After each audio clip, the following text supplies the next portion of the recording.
In this video, I'm going to talk about the biggest mistakes I see investors make when purchasing a new build home or condo.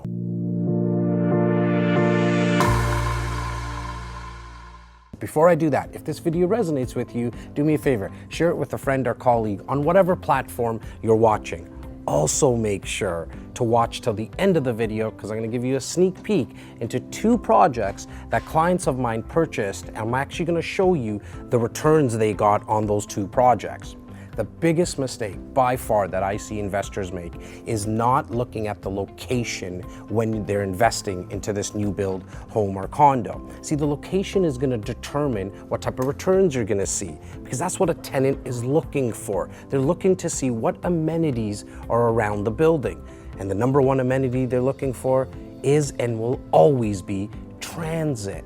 There was a study done back in 2016, 2017 by Harvard that looked at what happens to values as well as rentability when you invest or purchase under 500 meters to a major transit line, subway, GO Transit, LRTs, and the values as well as the rentability is the highest when it's 500 meters or less. The number two mistake I see investors make is not considering who's actually building the condo. See, you don't want to be used as the guinea pig. We got to make sure that it's not the builder's first time at the rodeo. How do we find that out? Well, we look back to see what else have they built before. You can go on, if you're in Ontario, you can go on the Tarion Home Warranty site and see if there's been some major deficiencies in their past buildings that they never rectified. Or just in today's day and age, check social media. Google, search the builder's name to see what's their reputation. So always invest or purchase a new build home or condo with builders that have done this in the past. The number three mistake that I see investors make all the time is not looking at the incentives that are being offered by the builder. So the number one incentive that you want to look at as an investor is making sure that you have the right to rent out this condo during the occupancy period. Because if you're not allowed to, for a 4 to 6 to even up to a year period, you might be out of pocket and not be able to collect rent. You also want to make sure you have the ability to assign this agreement of purchase and sale before it gets built. Because look, you're buying something today for a project that's going to be built 3 to 4 years down the road. If you can't flip the paper or assign the contract to someone else, you might not be able to close on it. So you want to make sure you're protected by having this assignment clause in the agreement of purchase and sale. You also want to make sure your development charges are capped. Again, you're buying today for something that's going to be built 3-4 years down the road. We're not going to know what the development charges are going to be. But if we cap them in the agreement ahead of time, you're going to protect yourself against any type of surprises.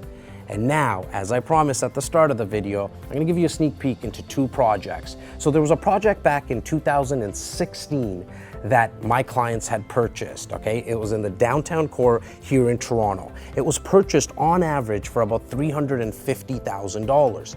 The current value at the time of this recording, 3.5-4 years later, is right now at $625,000. That's a profit of $275,000. And here's the neat thing. The investor, all they did is write some checks as deposits for the down payment, and now they've been able to see a profit of over $275,000. The number two project was a project on the north part of the greater Toronto area. It's actually right on top of a subway line, okay? It was called Transit City. That was bought back in 2017. On average, that was bought for about $490,000. The current value is over $700,000. Again, a massive profit of over $200,000. So those are two sneak peeks that I just gave you. The reason my clients were able to see that type of profit is because they always bought in the first access of pricing. You guys have heard me say this before. The builders force the appreciation because they allocate units. So you have to get in at the start. The question I always get though is, Jas, thanks for all that information, but how do I get those units? How do I get access to those first access pricing units? I made it very easy for you. All you gotta do is text the word hot list to 647-372-0126. Again, just text the word hot list to 647-372-0126, and you're gonna be on my hot list to get first access of pricing on all projects that I release. You made it this far, and I appreciate it. Thank you. I want to make sure that you get more value from my page. Click on the next video and share it with a friend and leave me a comment. All your feedback is greatly appreciated.